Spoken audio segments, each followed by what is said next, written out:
Shalom Brahá, terceira parte do comentário da Parashá Shoftim, no ano 5.772, 82, desculpe. Capítulo 18 do livro de Deuteronômio agora. Sacerdotes levitas, com ou sem defeitos, né, de toda a tribo de Levi, não terão parte nem herança com Israel. Das ofertas queimadas do Eterno e da sua herança comerão. Mas a herança não terão no meio dos seus irmãos. O Eterno é sua herança, como ele tem dito. E este será o direito do sacerdote sobre o povo. Os que oferecem sacrifício, seja boi ou cordeiro, darão ao sacerdote a espada ou a queixada junto com a língua e o bucho. A primícia de teu grão, de teu moço, de teu azeite, e a primícia da tosquia de tuas ovelhas darás a ele. Pois a ele escolheu o Eterno teu Deus de todas as tuas tribos para servir em nome do Eterno, ele e seus filhos para todos os dias. E quando vier o sacerdote, do qual descende da tribo de Levi, de alguma das tuas cidades, de todo Israel, onde habita, e vier com todo o desejo da sua alma, ao lugar que escolheu o Eterno, e servir em nome do Eterno seu Deus, como todos seus irmãos sacerdotes levitas que servem ali diante do Eterno, igual porção receberão todos, exceto da parte dos patrimônios paternos que pertencem aos sacerdotes que já estão. Aqui é um mandamento seguinte, essa terumá, essa parte que é dado, representa mais ou menos por 2% da sua renda, é dada ao Kohen Gadol. E o Kohen, né, o sumo sacerdote, ou seja, a sua estrutura, dividia entre todos os outros sacerdotes, porque a função deles era ficar por conta do templo, em estudo da Torá, em louvor e prática das korbanot, ou seja, os sacrifícios eram feitos pelos sacerdotes, né? Você levava a ovelha, o boi, o sacerdote que sacrificava, não era você. Você estava doando aquilo. Então, da mesma forma como você traz seu dízimo, você traz sua oferta, você tem que entender que essas pessoas que vivem disso, ou seja, que vivem de te ensinar, de interceder, porque a principal função do sacerdote é a intercessão. Né? A ação espiritual mais elevada é a intercessão. Por isso o Yom Kippur, né, onde o sacerdote intercede pelo povo de Israel uma única vez por ano, né, quando é para o povo todo. Não que ele não orava e não rezava por todo mundo, porque fazia isso todo dia.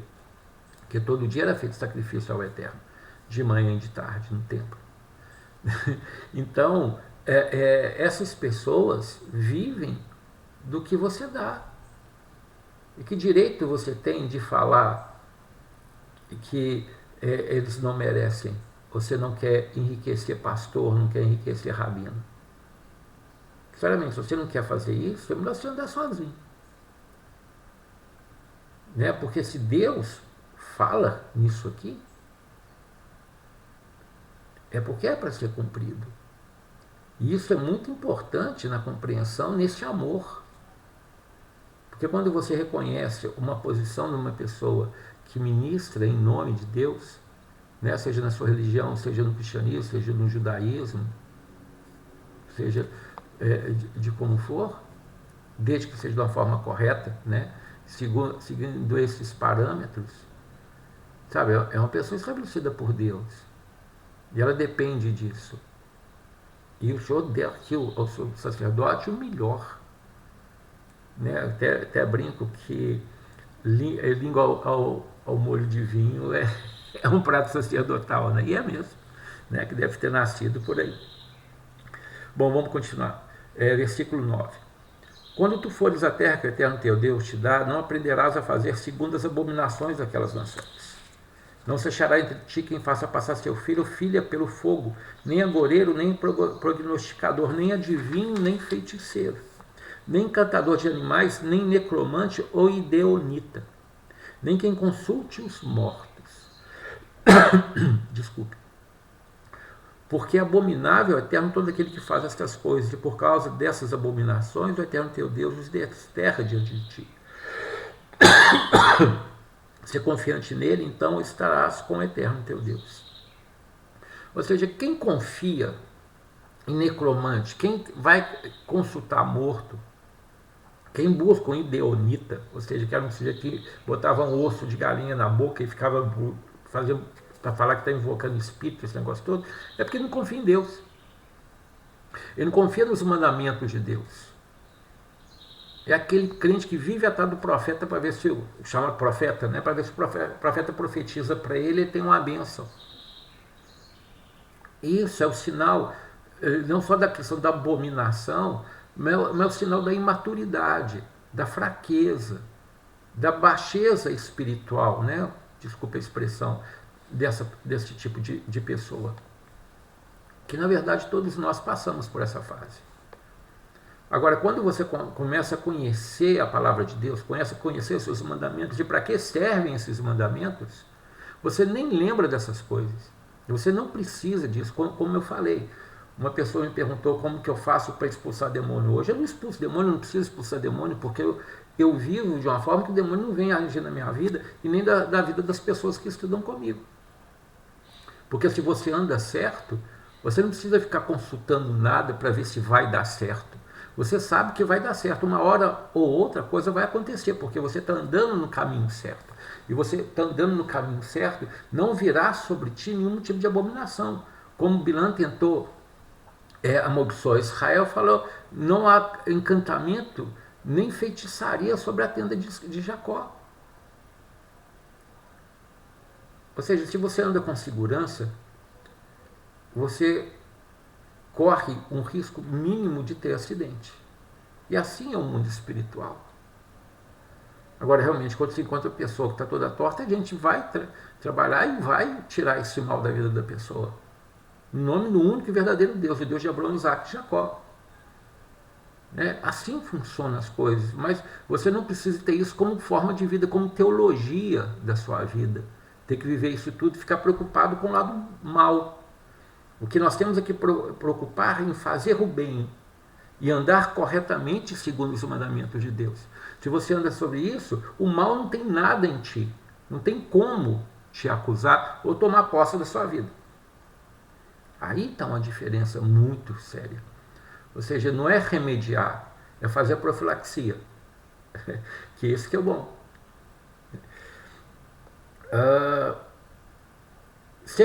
Versículo 13, repetindo, ser confiante nele, então estarás com o eterno teu Deus. Se você confia em Deus, você vai estar com ele. Então, você não precisa nada dessas coisas. Aí que eu falo quando eu converso com pessoas de linha espírita. Fazem coisas maravilhosas, tem coisas muito boas entre eles, mas erram no básico. Não, nem quem consulte os mortos.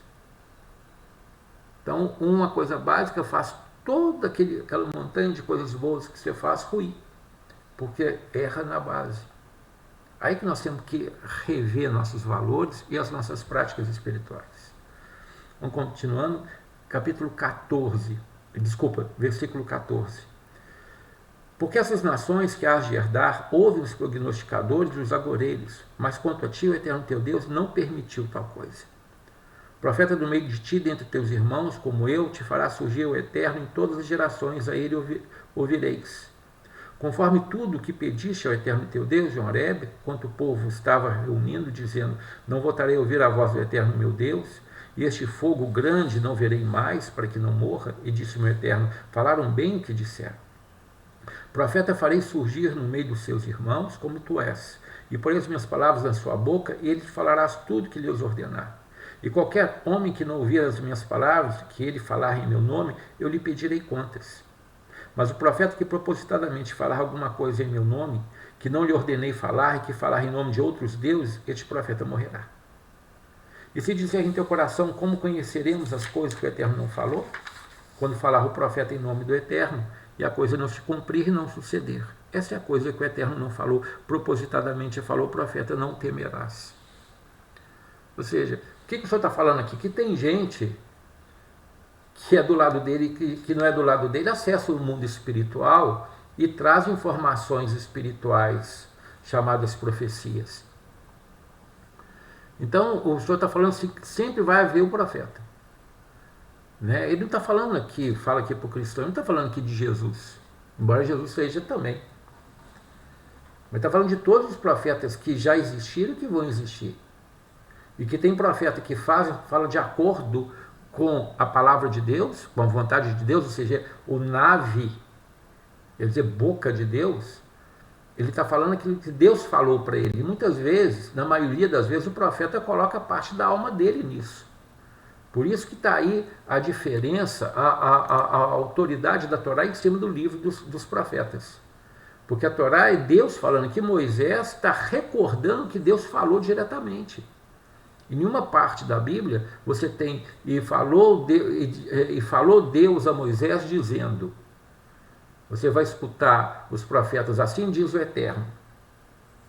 E você vê bem no livro de Jeremias, Deus falando um tanto com Jeremias e Jeremias falando aquele tanto, mas outro tanto para o rei e para as pessoas. Aí você vê lá Paulo, eu acho que eu tenho Espírito Santo. Né? Jesus me contou. Né? Eu vi.